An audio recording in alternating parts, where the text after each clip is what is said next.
Welcome to the Walk to Jog workout schedule introduction. This is a great way to work your way into jogging, but you do start off walking. Before we get into the workouts, let's talk about your perceived level of exertion. This is a great way to measure how hard you're working without having to use some crazy scale. Now, level 1 is when you're not working very hard. Let's say you're walking and you're walking slow.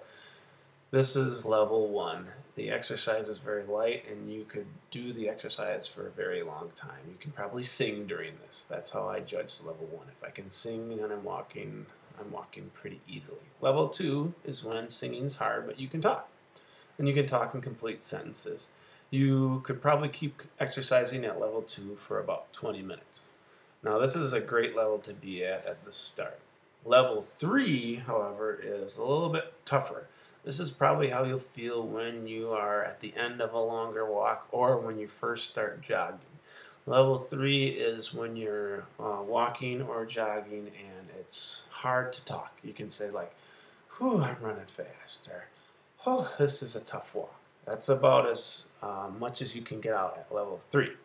Now, level 4, I really don't want you to get to this level, but you might on occasion. It's when you're working very, very hard and you can hardly say anything.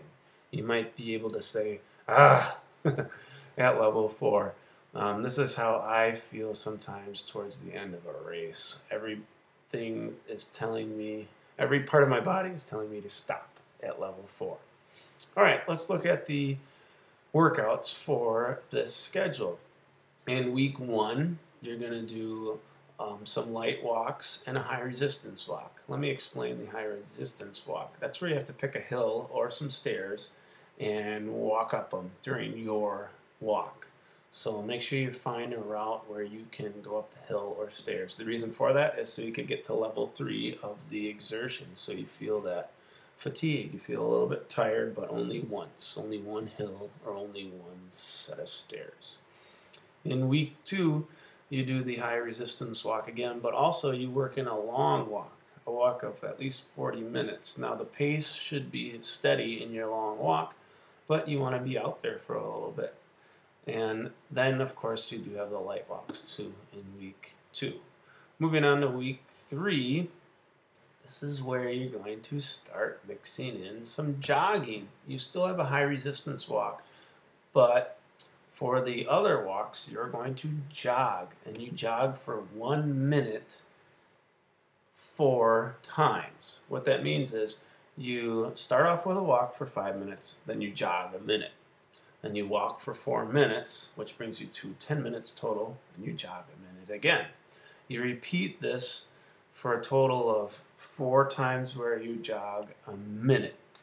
And during that jog, you probably should feel pretty tired. Now, the object is not to go fast. It's just to jog and to feel moderately tired. You don't want to sprint during the minute. That would be bad. You just want to jog. You want to feel like you're picking up the pace a little bit. And when you're running, you'll be like, whew, I'm jogging. This is tough. Moving on to week 4, the schedule just keeps continuing with a little bit more jogging each time. So now you got a minute 30 of jog, and you keep doing that.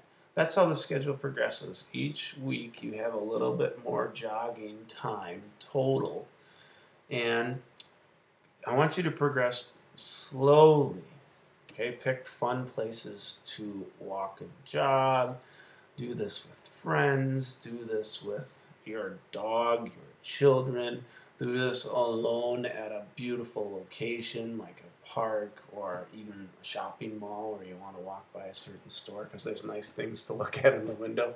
But make sure you feel invigorated after each walk or jog. You want to make sure you're doing something that is enjoyable and something that you can continue doing for the rest of your life. Remember, we're working towards an active lifestyle. Good luck, and I hope you carry it through